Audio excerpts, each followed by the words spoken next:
Olá, eu sou a professora Melissa Graciosa e essa é a aula de hidrostática do curso de Hidráulica de Condutos Forçados da Engenharia Ambiental e Urbana da Universidade Federal do ABC.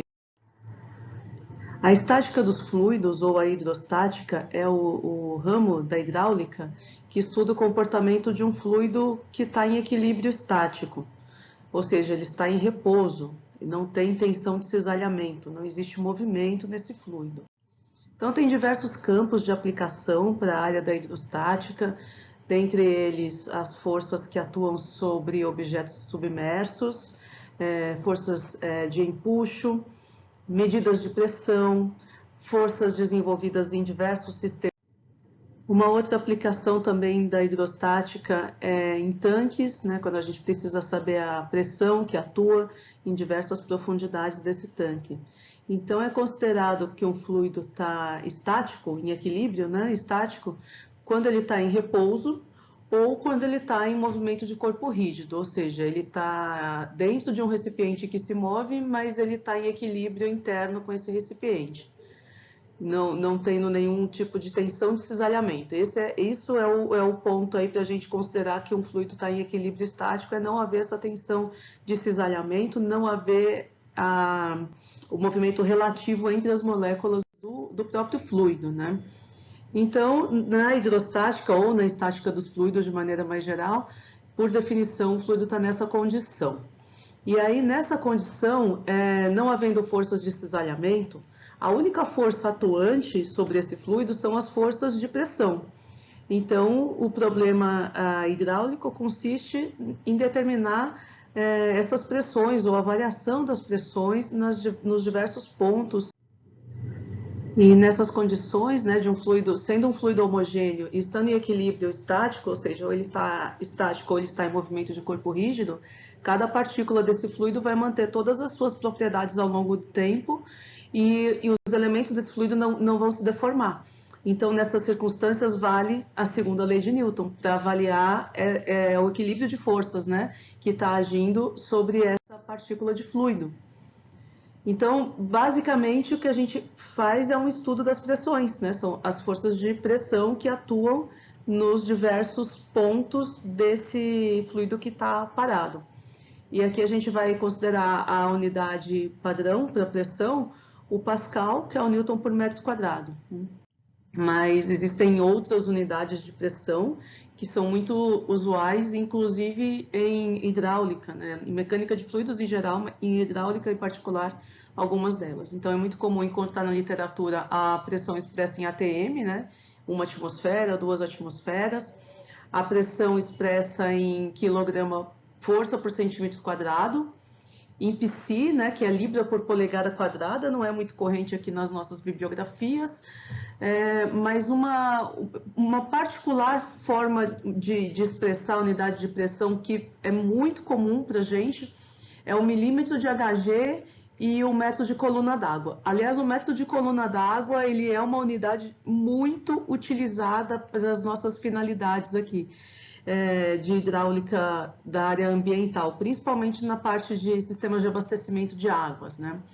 E metro de coluna d'água nada mais é do que o quanto que uma coluna de água sobe em metros.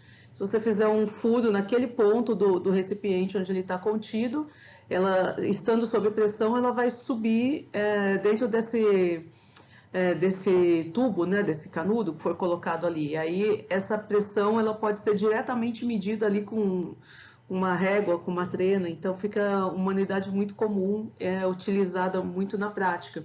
Por exemplo, em redes de abastecimento de água, a pressão em cada ponto da rede ela tem que ser suficiente para fazer com que a água suba até a caixa d'água instalada no pavimento que for, por norma, o que tem que ser atendido ali naquele bairro.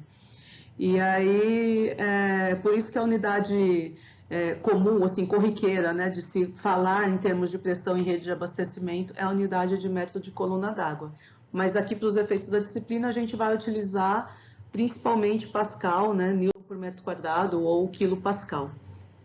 Então, vamos tentar assim, recordar, né, quais são as principais pressões com as quais a gente vai lidar aí no no trato aí dos problemas relacionados à hidráulica. A pressão atmosférica é a pressão que o ar exerce à superfície, né? E vai variar sempre conforme a altitude.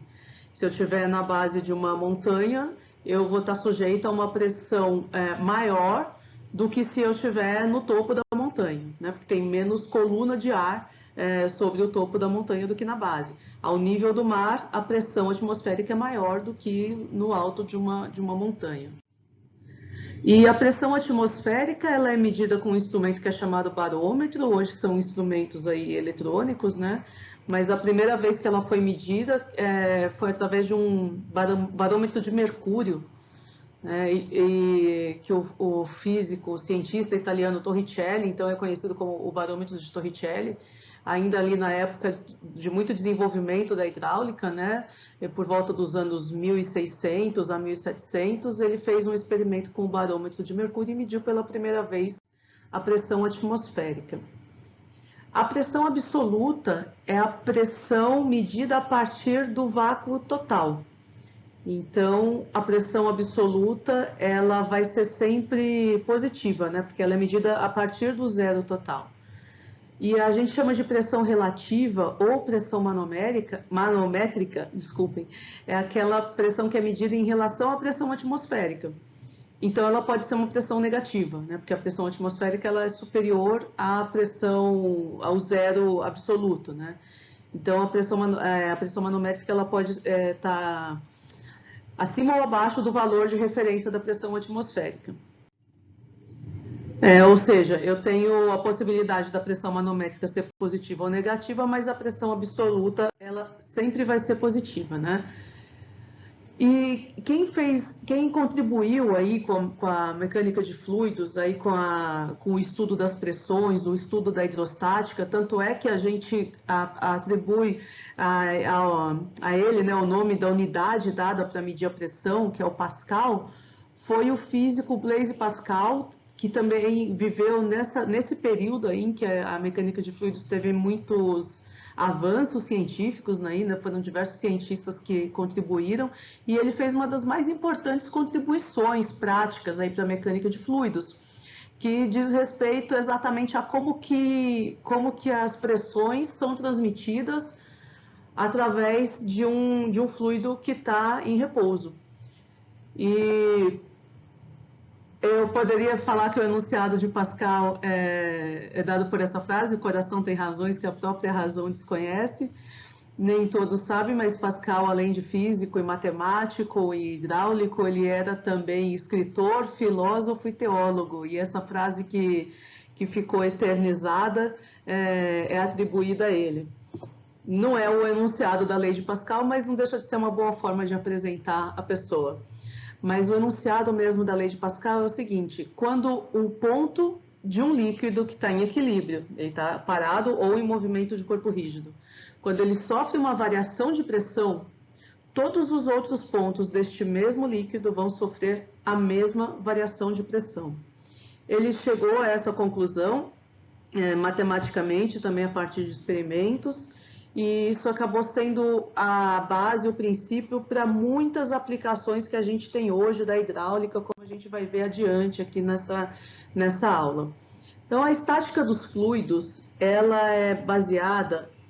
se fundamenta em duas questões principais. A primeira é como que varia a pressão num ponto em virtude da direção. Se eu medir a pressão na direção de cima para baixo, de baixo para cima, da direita para a esquerda, ou no plano inclinado, vai mudar a pressão num ponto a partir da orientação do plano que passa por esse ponto e que eu utilizo para fazer essa medida? Essa é uma questão. A outra questão é como que varia ponto a ponto a pressão num determinado fluido que está parado, ou seja, que não tem tensões de cisalhamento. Então, se eu me movimentar nesse fluido lateralmente ou verticalmente, como que vão variar essas pressões? Então, essas são as duas principais questões aí de que trata.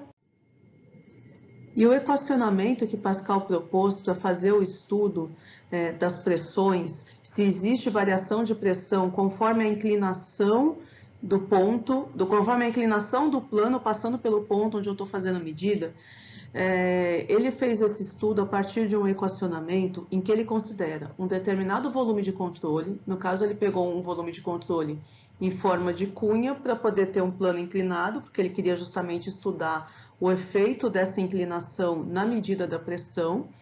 Então, é como se você tirasse um elemento diferencial de dentro de uma massa de fluido, e esse volume tem esse formato de cunha, e ao tirar, então, esse volume da massa de fluido para utilizá-lo como volume de controle, ele precisa, então, colocar as forças equivalentes de pressão que agiam nesse volume quando estava dentro da massa de fluido. Então, coloca aqui as forças de pressão em todos os sentidos. Claro, não está indicado aqui no sentido do eixo X, né, que é como se estivesse assim saindo da tela, né? Mas estão indicadas as forças de pressão nos dois sentidos, aqui do eixo Y e do eixo Z, e também nesse plano inclinado, né? A ação agindo perpendicularmente ao plano. Então, ele quer estudar se tem algum efeito ali, se tem alguma implicação o fato desse plano estar inclinado. Além disso, a outra força que age nesse elemento diferencial é a força-peso, né? Desse fluido. Eu estou tentando passar slide. Aqui, consegui. Desculpa, gente, ainda estou me acostumando com isso aqui. Então, a força-peso ela é o gama, né, o peso específico do fluido, vezes o volume desse meio paralelepípedo, né? Então, por isso que está aqui dividido por 2, né? A área dx vezes dy vezes dz dividido por 2. E a força que age nesta superfície é a pressão vezes a área dessa superfície, que é dx dy. Nesse sentido, eu tenho a pressão vezes a área dessa superfície, que é dz dx. E aqui nesse plano inclinado, eu tenho a pressão vezes essa área que está rachurada em azul aqui, que é dx ds.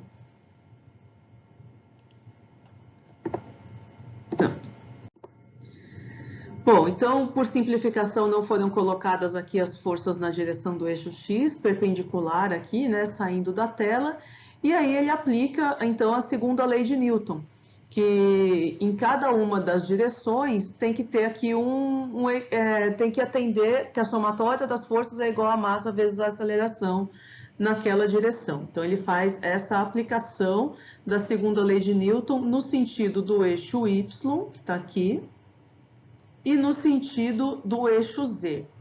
No sentido do eixo Z, entra a força-peso, que não tem nas outras direções, né? A força-peso, ela age aqui para baixo, no sentido desse eixo Z. Né? E ele chama de Azinho aqui, com o índice do respectivo eixo, seria a aceleração dessa massa de fluido no sentido daquele eixo, né? E aí ele propõe aqui uma simplificação, dado que tanto essa distância em Y quanto em Z, elas podem ser expressas em termos da distância em S e deste ângulo θ de inclinação desse plano, né? Então, ele apenas faz essa simplificação e reescreve essa equação substituindo o dz e o dx pelo ds seno θ e ds cosseno θ, né? E aí ele chega à conclusão que a pressão em Y, pressão na direção do eixo Y, menos a pressão na direção do plano inclinado, é dado pela massa específica do fluido, vezes a aceleração nessa direção de Y, vezes dy sobre 2. E no plano Z, que é o plano vertical, entra a força-peso, então ela é dada pela massa específica do fluido vezes a aceleração, mais o gama do fluido, né, porque tem a força-peso, vezes dz sobre 2. Só que no caso, a gente está tratando de um ponto, a gente está tentando avaliar como que é o cálculo da pressão em um ponto, portanto eu posso aproximar, né, tanto o dy quanto o dz a zero. Então, a conclusão aqui deste equacionamento de Pascal é que a pressão num determinado ponto, ela vai independer da direção, ou seja, a pressão na direção Y é igual à pressão na direção S, que é igual à pressão na direção Z. Então, se o fluido está parado, uma molécula desse fluido, uma partícula desse fluido, ela vai ter, independente de em que direção eu faça a medida dessa pressão, ela vai apresentar o mesmo valor de pressão. E aí, na prática, isso significa que tanto faz em que direção eu coloque o meu medidor ali, o meu piezômetro, o meu manômetro, para medir essa pressão desse fluido, não importa em que direção eu insiro esse equipamento, esse instrumento dentro do fluido, ele vai sempre me indicar o mesmo valor de pressão. Então, esse é o primeiro enunciado, aí, né? A primeira conclusão aí desses estudos de Pascal sobre as pressões no fluido em repouso. E ele também fez um estudo sobre como que a pressão varia dentro de um fluido parado. Vamos pensar num tanque, né? Como que varia? Se eu posicionar esse piezômetro ou esse manômetro em diferentes pontos deste tanque, como que ela vai variar? Agora, não mais com relação a em que direção eu coloco o meu instrumento, mas em que posição do fluido, mais acima, mais abaixo, mais para a direita, mais para a esquerda, como que essa pressão vai variar. Então, ele faz novamente o equacionamento, né, agora com o volume de controle em forma de um cubo, né, de um paralelepípedo, e ele estuda como que a pressão varia se ele se deslocar um pouco para a direita, um pouco para a esquerda, um pouco para cima, um pouco para baixo nesse cubo, né? E ele faz esse estudo a partir da aproximação polinomial utilizando série de Taylor, que é o que permite ele fazer, então, o estudo dentro desse elemento diferencial numa região próxima ao determinado ponto de interesse, certo?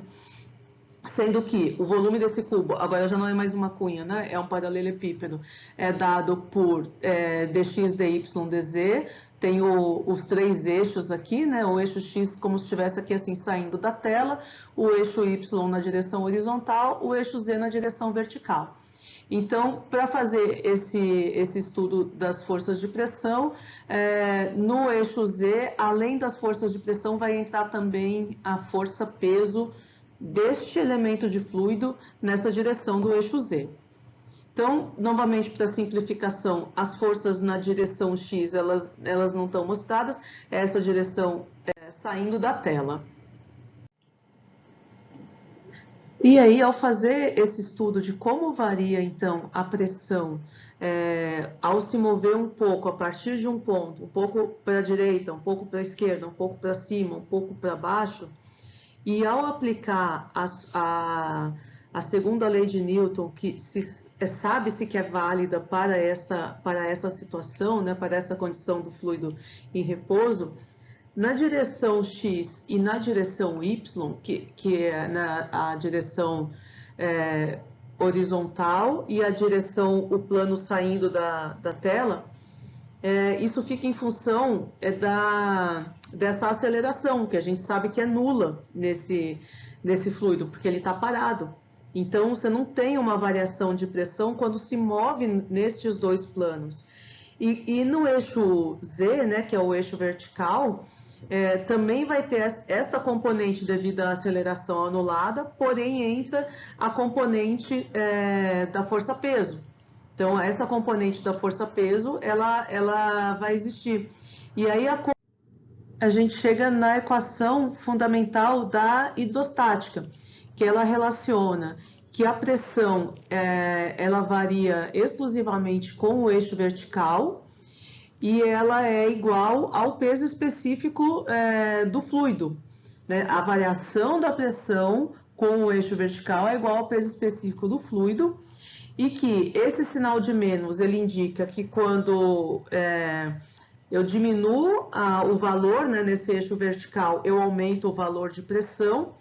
E que então, tirando essa equação do elemento do modo diferencial, né, ela quer dizer o seguinte, que a pressão é igual ao valor de gama, que é o peso específico do fluido, vezes a altura do deslocamento, esse dz, se torna então um ΔZ, né? Então, P igual a gama vezes ΔH. Sendo que, quando vai para baixo, eu tenho um sentido positivo, aumentando o valor da variação de pressão, e quando vai para cima, eu diminuo esse valor da variação de pressão. Essa é a equação fundamental da hidrostática. E quais são as implicações físicas dessa condição? Primeiro é que a pressão ela muda com a elevação e não muda no plano horizontal. Segundo, que o gradiente de pressão na vertical ele é negativo, ou seja, a pressão decresce quando a gente se move para cima num fluido em repouso e ela aumenta quando a gente se move para baixo num fluido em repouso. E por fim, que a pressão em um líquido ela não muda devido à forma do recipiente, porque ela, independente do plano em relação ao qual eu vou fazer a medida dessa pressão, o valor da pressão não muda. Então, essas são as implicações. Bom, o caso geral que a gente considera aqui para a hidráulica é o caso de fluido incompressível, né? Mas o peso específico, ele muda de acordo com a massa específica, ele muda de acordo com a densidade, ele muda de acordo com a gravidade. A mudança de gravidade, a gente estando aqui no planeta Terra, na superfície, ela é muito pouca, ela é desprezível. E uma mudança na massa específica, para fluidos líquidos, também isso não vai variar. Então, nesse caso, a maioria dos fluidos pode ser considerada incompressível, fluidos líquidos, não gases, para gases é totalmente diferente. E então, essa equação da hidrostática, eu posso considerá-la na sua forma não diferencial, né? Então, o ΔP é igual a gama vezes o ΔH. Seria isso, né? A variação de pressão é igual ao peso específico vezes a variação da posição vertical do ponto nesse fluido.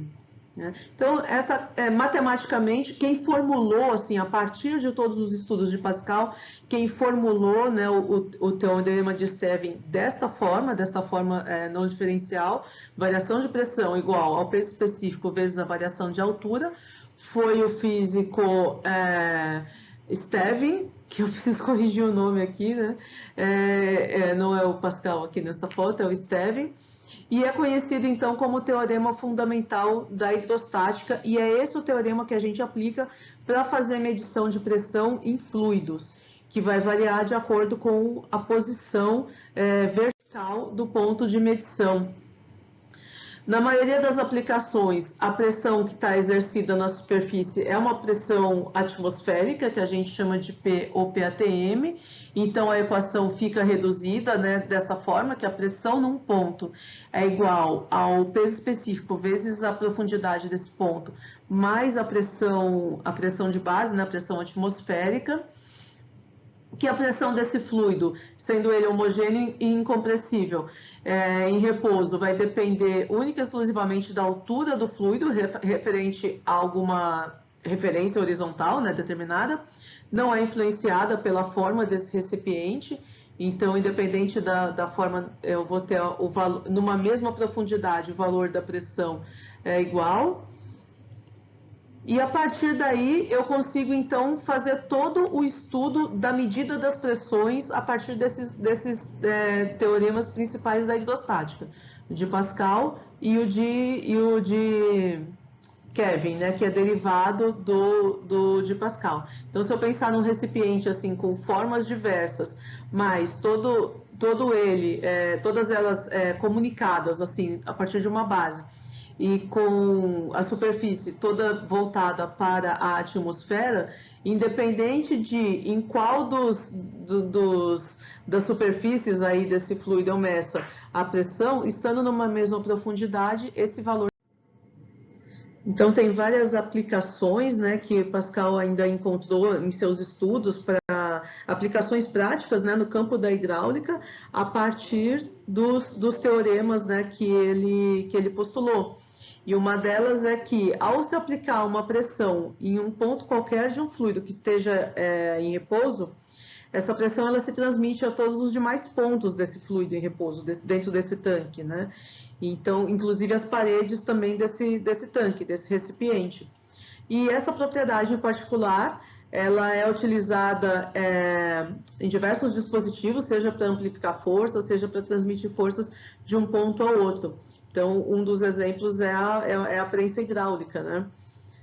Se a gente aplica uma determinada força, né, e que então que resulta em uma determinada pressão em um ponto desse fluido, essa pressão ela é transmitida por todo o fluido até chegar nos demais pontos. E eu vou ter um efeito prático, como, por exemplo, conseguir, aplicando uma pequena força sobre uma pequena área, toda essa pressão ser transmitida e resultar em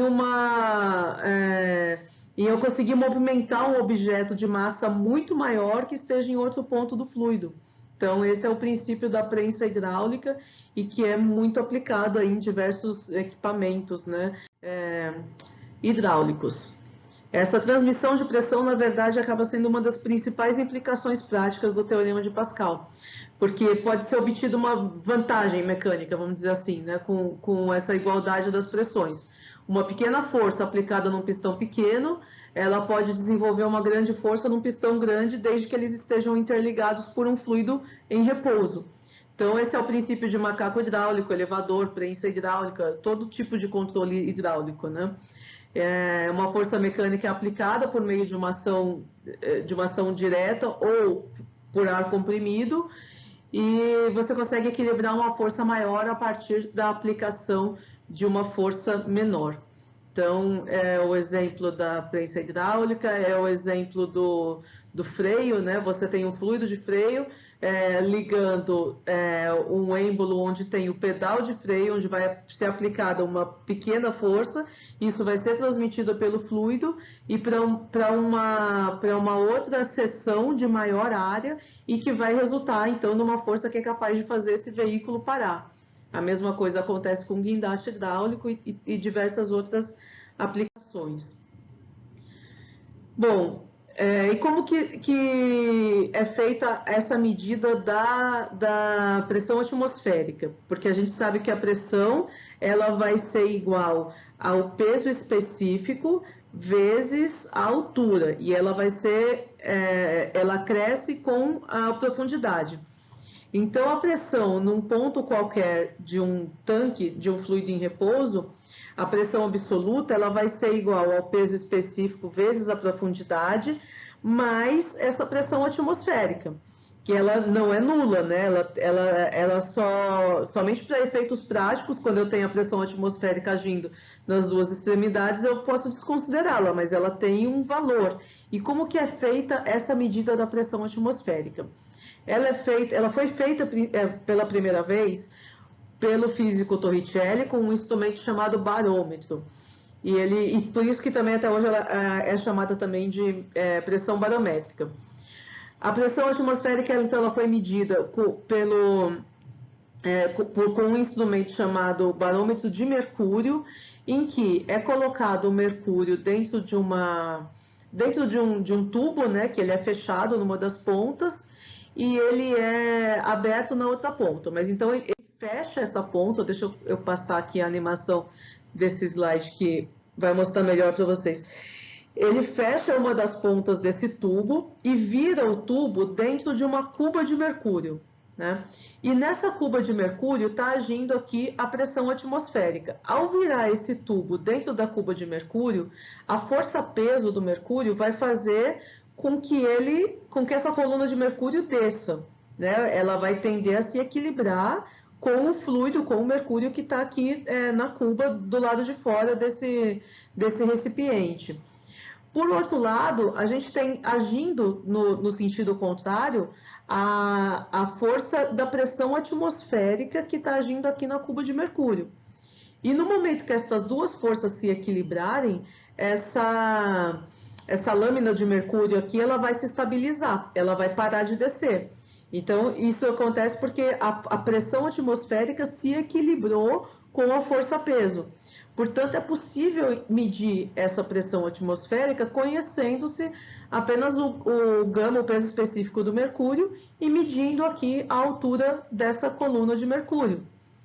Ou seja, a pressão atmosférica é igual ao gama vezes AH de mercúrio,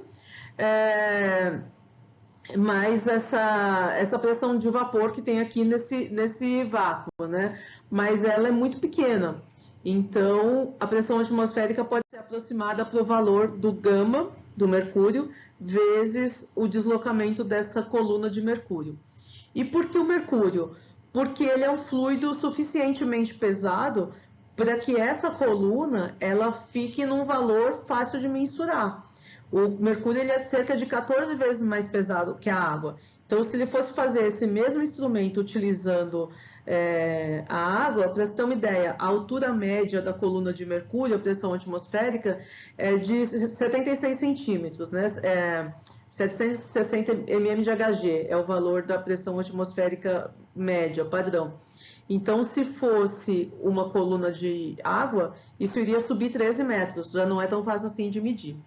Então, assim, recordando, a partir de uma determinada referência no vácuo absoluto, a pressão que a gente mede é a pressão absoluta. A pressão atmosférica vai depender de acordo com a altitude do ponto de medição, mas ela vai ser sempre, a pressão é sempre positiva em relação a esse valor de referência no vácuo absoluto. E em relação à pressão atmosférica, que é o que a gente mede com um manômetro, essa pressão ela vai poder ser positiva ou ela vai poder ser negativa. Então, a pressão manométrica igual a zero significa que é a pressão atmosférica local. A pressão absoluta sempre positiva, a manométrica pode ser positiva ou negativa, e a pressão manométrica negativa é conhecida como vácuo ou sucção, né? E o vácuo absoluto seria exatamente no ponto zero. A pressão ela pode ser medida também em termos da coluna de um determinado fluido, como é feito, por exemplo, com a pressão atmosférica, utilizando-se um barômetro de mercúrio. E os fluidos mais comuns para fazer essa medição são o mercúrio e a água. E aí essa medida MCA, método de coluna da água, acaba sendo bastante utilizada aí em algumas. E, bom, a medida da pressão por meio de um manômetro, né, que é uma medida relativa em relação à pressão atmosférica, é a chamada área de manometria, né, da hidráulica. Manometria é uma técnica para medir pressão usando colunas de líquidos em tubos verticais, né, ou também em tubos inclinados. E os instrumentos utilizados para fazer essa medição são os chamados manômetros. Então, eles são constituídos por colunas de fluido manométrico, que em geral é o mercúrio, justamente pelo peso dele, que aí você consegue ter pequenas colunas para fazer essa medição, porque o gama do mercúrio é bastante alto. Então, esse fluido manométrico ele é colocado em contato com o fluido cuja pressão se deseja medir, que é o fluido de trabalho, e esse fluido de trabalho, então, ele vai empurrar o fluido manométrico, e a medida desse deslocamento, então, possibilita determinar a pressão naquele fluido que a gente está medindo. Então, existem diversos tipos de manômetro, né? O manômetro de tubo piezométrico é aquele que é conectado um tubo aberto para a atmosfera, direto no tanque ou na tubulação onde se quer medir, e aí esse fluido manométrico, então, ele vai subir nessa coluna. Existe um manômetro em U, que é quando é possível medir pressões abaixo da pressão atmosférica, né, a subpressão. E existe um manômetro de tubo inclinado que ele possibilita medir a pressão, medir pequenas variações de pressão. Justamente por essa inclinação do tubo, ele vai ter um maior deslocamento no tubo por ele ser inclinado, e aí eu consigo ter uma maior precisão na medida de pequenas variações. E existe esse manômetro bonitinho da Pitt que eu quis colocar aqui só para enfeitar o slide. Então, um dos tipos de manômetro mais simples que existe é o tubo piezométrico, que simplesmente consiste em conectar um tubo a um determinado recipiente, onde tem um fluido, né? E esse tubo está aberto para a atmosfera. Então, ao conectar esse tubo piezométrico no tanque, no container, né, onde tem o fluido, eu consigo medir a pressão da seguinte forma: o tubo conectado aqui no tanque vai fazer com que esse fluido suba através do tubo. Eu vou medir essa altura, esse ΔH aqui, que o fluido subiu dentro desse tubo, e vou somar a pressão atmosférica, e aí eu tenho o valor da pressão absoluta no centro desse tanque. Qual é a desvantagem? Isso só vai funcionar se a pressão nesse tanque for maior que a pressão atmosférica. Quer dizer, eu tenho pressão aqui dentro suficiente para fazer com que essa coluna de fluido suba. E essa pressão ela tem que ser relativamente pequena também, que senão o tubo o fluido vai vazar por esse tubo. E também eu só consigo medir pressão em líquidos, né? Porque se for um gás, ele vai sair através dessa parte aberta aqui do tubo.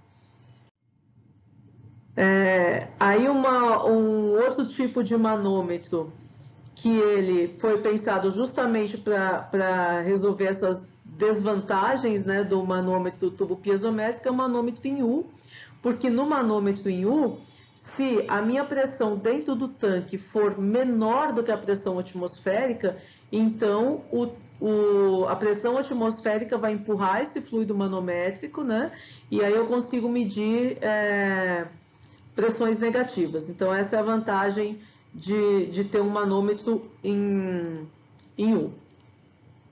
Tem muita animação no slide, isso atrapalha um pouco aqui, mas tudo bem.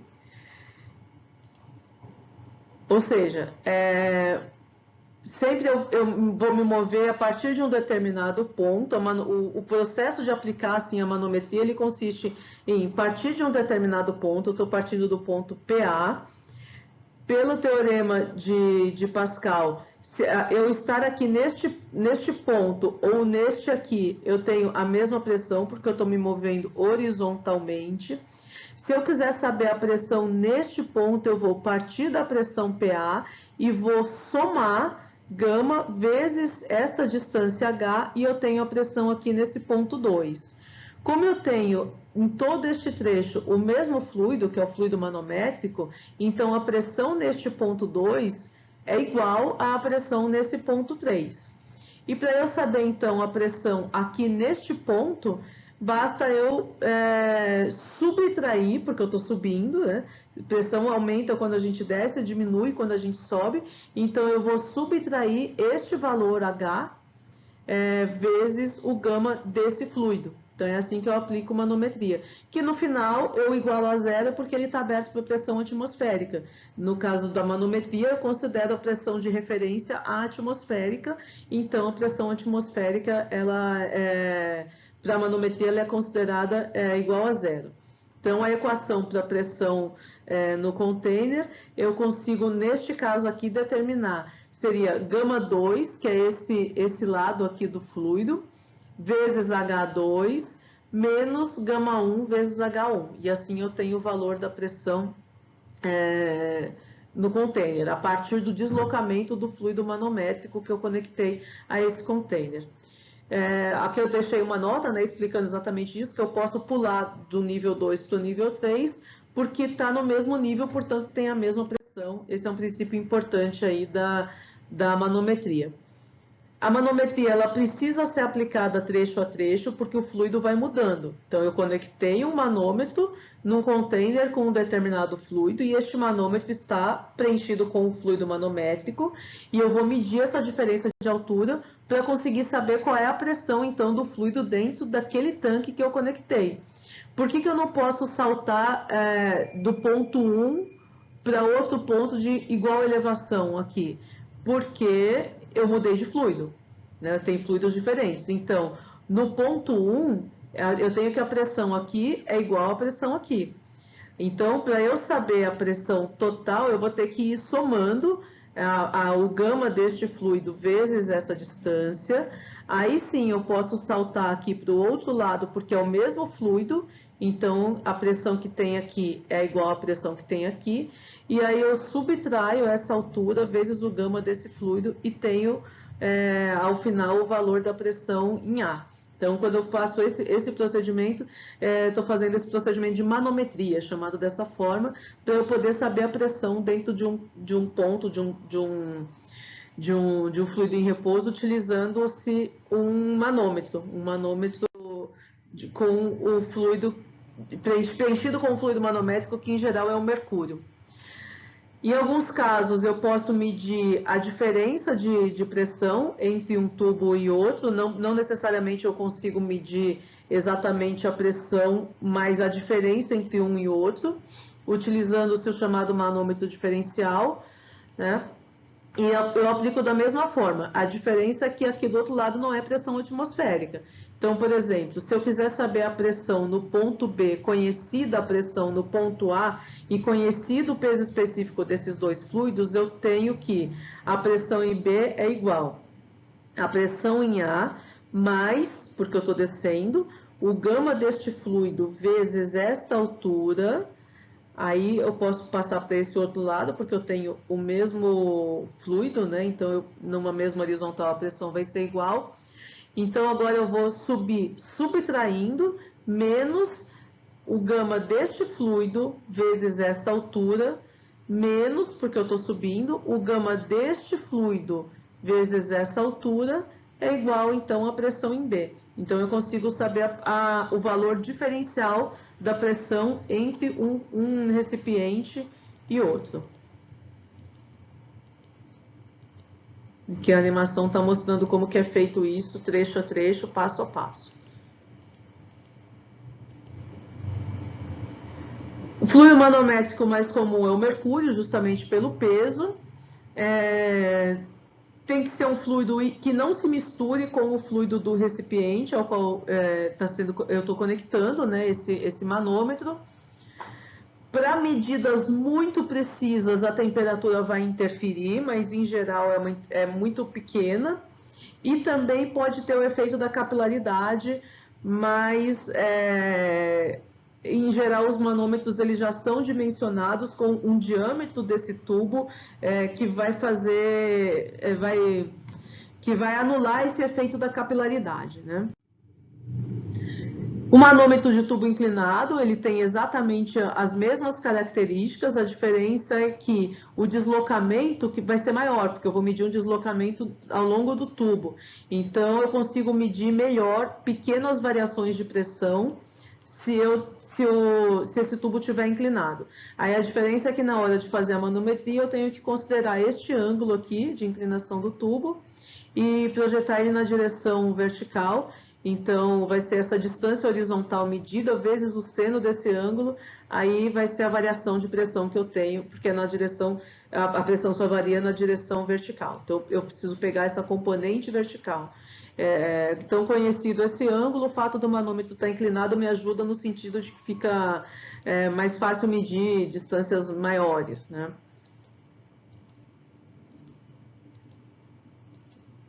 Então, tá aqui como que é o procedimento. Bom, hoje em dia, muitos manômetros que a gente utiliza aí na prática, eles não são manômetros de tubo, né? Eles são dispositivos mecânicos ou elétricos, né? Que eles medem pressão seguindo um outro princípio de funcionamento. É um princípio de que é colocada uma membrana em contato com o fluido e a deformação, então, dessa membrana ou dessa fita elástica, ela vai ser calibrada em função da pressão daquele fluido. Então, esse equipamento já é construído e fornecido, né, pelo fabricante com essa calibração, onde se mede uma deformação e a essa deformação é associada, então, uma pressão. E aí essa pressão vai fazer, essa deformação vai fazer mover um ponteiro e a partir da medida desse ponteiro a gente tem uma medida de pressão. Então, o manômetro ele vai medir pressões positivas ou negativas, né, conforme a deformação desse material. Aí tem diversos tipos de material, de membrana ou de fita, e ele vai medir tanto pressões acima da pressão atmosférica, quanto pressões abaixo da pressão atmosférica. A aplicação desses conceitos, gente, a gente vai fazer daqui a pouco na parte de exercícios, e ela é útil principalmente para a gente conseguir determinar as pressões em diferentes pontos de um fluido em repouso, a partir de conhecer o valor da pressão num determinado ponto, que pode ser, por exemplo, a extremidade onde está aplicada a pressão atmosférica. Então, conhecendo-se o deslocamento da coluna de mercúrio e o gama desse fluido, que em geral é água, né? Nós estamos tratando em hidráulica, e o gama do mercúrio, eu consigo, apenas plugando um tubo, né, um manômetro de mercúrio, eu consigo determinar a pressão em diferentes pontos. Esse é o conteúdo teórico da aula, e eu vou continuar logo a seguir na aula de exercícios. Muito obrigada.